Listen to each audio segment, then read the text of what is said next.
Not too long ago, the High Republic books and comics were delayed. The first book, Light of the Jedi by Charles Soule, was pushed from August until January 5th.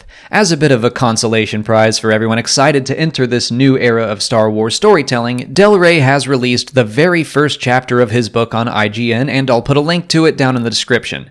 I'm about to break down what the chapter revealed, so there will be some spoilers ahead if you want to go into the High Republic knowing absolutely nothing.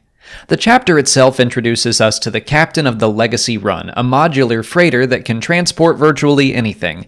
This time it's carrying 9,000 people to the Outer Rim, which at this point isn't all that explored.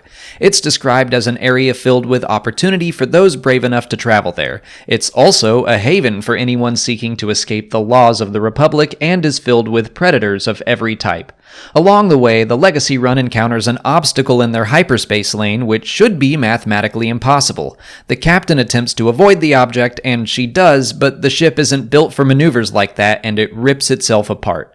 That's the gist of it, but I want to point out that I thought it was written very well. I very quickly liked the captain, even though I knew she was doomed from the start. Soule established some high stakes for this group very quickly and left us on a cliffhanger for the 9,000 passengers who may or may not have been saved.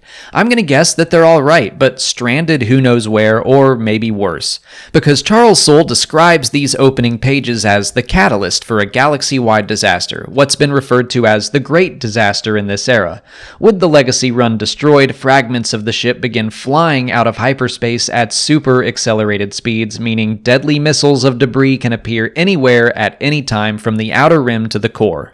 That reminds me of Han's line in The Force Awakens, where he worries about the Falcon's hyperdrive giving out, which would leave pieces of them in 3 systems. This also sounds like the kind of threat you might find in a series like The Expanse, which I really dig. My speculation on what the Great Disaster might be was a lot more grand, but just having some crazy fast debris threatening to crash into planets and destroy all life there feels really grounded for Star Wars, and I'm into it.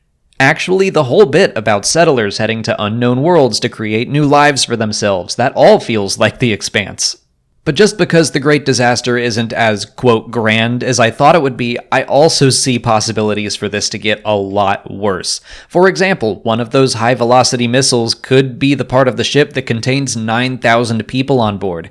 Even if they're not going to hit anything, the Jedi would obviously want to find and rescue all of them. On top of that, I have to assume this isn't a one-time kind of thing.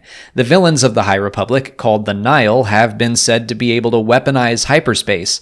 They're supposed to be rugged space Vikings, and this just fits well with that. They shouldn't have any interdictor technology, it hasn't been developed yet. It would be kind of weird if they had some super high-tech thing that could shut down hyperspace, which is what I previously speculated. But they could absolutely just shove a big obstacle in the way of known hyperspace lanes. That seems like something they could easily do, and if the Legacy Run had actually hit their obstacle, maybe it wouldn't have caused all this chaos, but instead they could have just salvaged whatever was left over from the crash. And that's all we know for now, and that's all I have to say, but I think this is a pretty cool setup for the era. It already feels significant, but like I said, it can get a whole lot worse. And there's also room for the Nihil to up their game. This first batch of stories is just said to be Phase 1 of the High Republic. Assuming these hyperspeed missiles are dealt with by the end of the first phase, the second, third, and so on could really up the stakes from the Nihil or any new threats that arise. But let me know what you think of this first look at the High Republic in the comments. If you haven't already, please like this video, subscribe to the channel, follow us on Twitter, Instagram, and Facebook, and consider checking out our Patreon page. As always, thanks for watching, and may the Force be with you.